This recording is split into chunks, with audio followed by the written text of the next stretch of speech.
Have you ever completely cut someone out of your life or wanted to or thought about it? Well, this is for you. Also, if you have been completely cut out of someone's life, this is also for you. And before we dive in, I want you to think about these questions while I'm sharing this article with you. What mistakes can we make and still ask for forgiveness? What do we owe one another? What do we owe ourselves? So in this article from The Atlantic called That's It, You're Dead to Me, Caitlin Tiffany talks about how there is the rise of using the term toxic to label behaviors that she might argue is not so toxic. There has also been an increase of cutting people off or completely severing ties with someone at the moment there is conflict instead of working through that conflict. Listen to this. Last spring, my boyfriend sublet a spare room in his apartment to an aspiring model. The roommate was young and made us feel old, but he was always game for a bottle of wine in the living room, and he seemed to like us, even though he sometimes suggested that we were boring or not that hot. One night, he and my boyfriend started bickering about which Lorde album is better, the first one or the second one. This kind of argument can be entertaining if the participants are making funny or interesting points, but they weren't, and they wouldn't drop it. The roommate was getting louder and louder. It was Friday, I was tired, I snapped loudly and said, "This conversation is dumb and I don't want to keep having it." I knew it was rude, but I thought it was expedient, eldest sibling rude. So I was sort of shocked when the roommate got up without a word, went into his room, slammed the door, and never spoke to me again. Though he lived in the apartment for the next several months, I saw him only once more on the way to the bathroom. We didn't make eye contact. Another time, I was on a Zoom call in the living room and heard from behind his closed bedroom door the Avril Lavigne song Girlfriend, the chorus of which is a peppy, "Hey, hey, you, I don't like your girlfriend," playing at a pointed volume. Eventually, my boyfriend texted to see if he would talk about the situation. He replied that there wasn't much to say except for one thing. "Your girlfriend is toxic," he warned, followed by an emoji of a monkey covering its face. The accusation was upsetting because I crave approval at all times from everyone around me, but it was also surprising because toxic is an internet word. I had seen all kinds of advice on Twitter, Instagram, TikTok, and Reddit about how to deal with toxic friends, generally by never speaking to them again. But I had rarely heard it used offline, and then only semi-ironically, or in regard to people who were objectively terrible. I had never had to consider whether it would be a word that would be applied to me.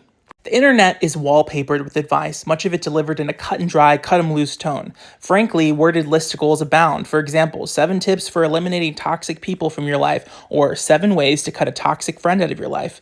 On Instagram and Pinterest, the mantras are ruthless. There is no better self-care than cutting off people who are toxic for you. If I cut you off, chances are you handed me the scissors. This signature smugness and sass of Twitter are particularly well suited to dispensing these tidbits of advice.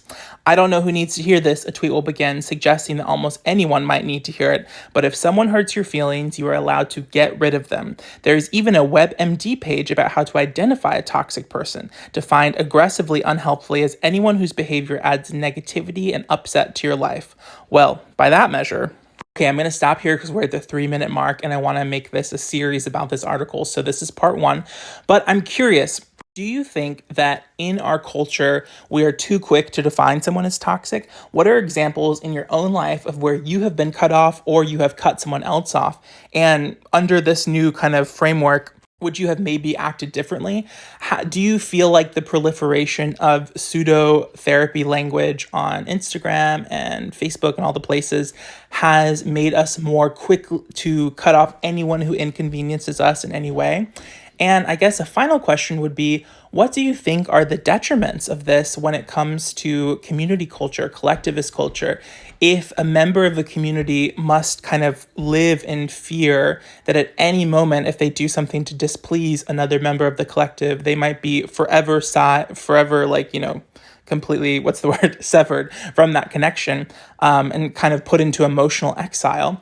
And then on the flip side, like if you have to be in a constant state of cutting off anyone who ever inconveniences you, one of my favorite things that I understood always says is that community does not speak the language of inconvenience. Like community culture, when you love someone, you take up their concerns. Like they're allowed to come to you, they're allowed to inconvenience you, and that obviously conflict and abuse is a completely different conversation, and we can work through conflict together, like as a community. And then, there are fine lines between like a normal conflict that's healthy to be resolved and like an abusive situation.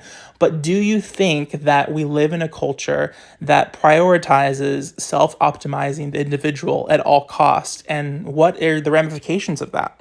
If you feel comfortable, share your experiences with regards to this topic in the comments, and then go on and watch part 2 if you want to hear more excerpts from this article and think more critically about some of these questions.